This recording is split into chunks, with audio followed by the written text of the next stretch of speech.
guys about the AC system. I don't know what you use for your air conditioning service work. I don't know if you currently have anything, but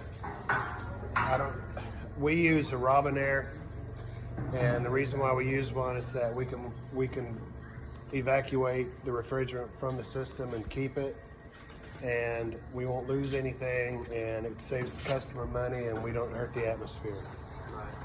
So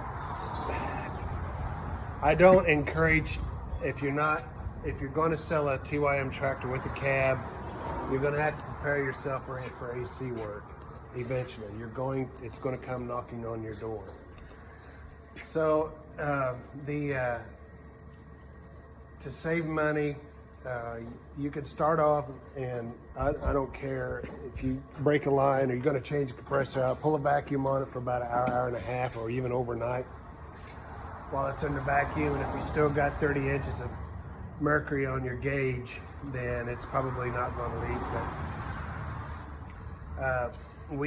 the Robinair and some other company, I think Snap-on too, has evacuation systems that you can plug in and pull all the refrigerant off of the machine without having the sophisticated leak test and all that. All it does is pull the refrigerant out, and then you can pump it back in there. I think they're around $500, but you're going to have to get that if you're going to do AC work.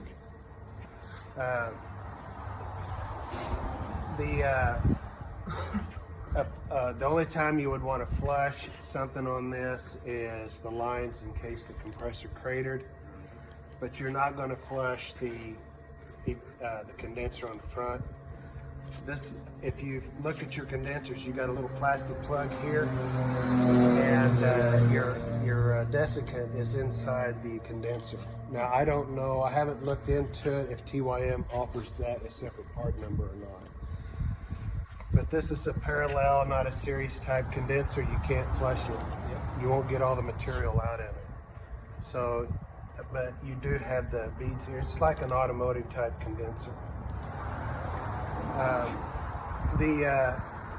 The thing that you got to tell your customer that this is a tractor. It's designed to be operated in a dusty, nasty environment. And while they're running their tractor in a hot day at about 3 or 4 o'clock, if it's real dusty, they're going to notice a significant drop or increase in temperature inside the cab. So chances are the condenser is plugged, so just make sure that they keep that clean with air. I don't recommend washing it until all the dirt and stuff is removed. But we have air conditioning faults come in here all the time, and it's usually the condenser and radiator so daggone plugged that they can't get air through it. So if you get one of those skinny wands and back blow, you may have to go as far as taking this and loosening it and letting it fold forward and then blowing it out so you can get the air across the condenser. You'll notice that if your high side is real high, because it's not cooling. You can throw some water on it, and if it drops your high side, your condenser it's too plugged, you can't get no air across it. But AC work, we do a lot, we don't do a lot on these tractors yet. So the only thing that we've had to do is clean the condenser. We have never changed. I had one pressure line going from the compressor to the cab, where they welded the two fittings together where the expansion valve is. There was a pinhole in the weld. And that was the only problem that we had on the AC side. 5 years, guys, you're going to be looking at AC work. That's common. I would get the dye and the UV glasses and the UV light.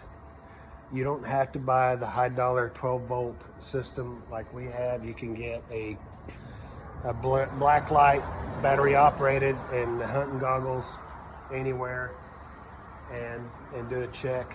I have the Napa sniffer. Cost me about $300, but the tips, you have to change those out every so many hours of operation. And the only place we really use that is testing the evaporator core. You may see water dripping in the cab, but that's because dirt, mud dauber, something like that, found a drain tube on this and built a nest in there. The heaters on these work really, really good. The older model cabs, we went as far as blocking off one of the heater core lines so no water can pass through, just to give us a little bit of drop in temperature inside the cab. Their glass is tinted already, so that's a plus. So if you wanted to get more, I suggest the 3M solar tint that they have. It's got a reflective barrier. It reflects the heat away from the cab, but it also keeps the temperature consistent within the cab. But we had one done on a Zetter and it was $1,200. But it's designed for it has a good reflective barrier on it. It's not like a mirror, but it doesn't let any heat penetrate through, any UV rays get through it. So the evaporator core, we've never changed one out. We've been up there messing with whatever electrical for the wiring.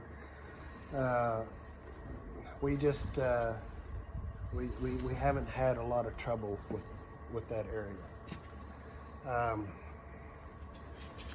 trying to remember what we've had to do on the AC side, and it hasn't been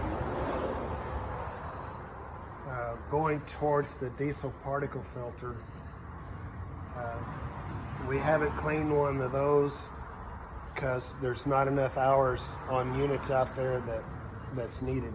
But I think certain truck dealerships, International and some others, will actually clean those. Do you guys clean them? Yeah, you send them to a guy. So we was looking into one of those cleaners, but we're going to wait until we see the volume before we can justify the cost of one of those. Back when they first came out, I was actually rosebudding a couple of them. Really? Manually. And with air, blowing it out?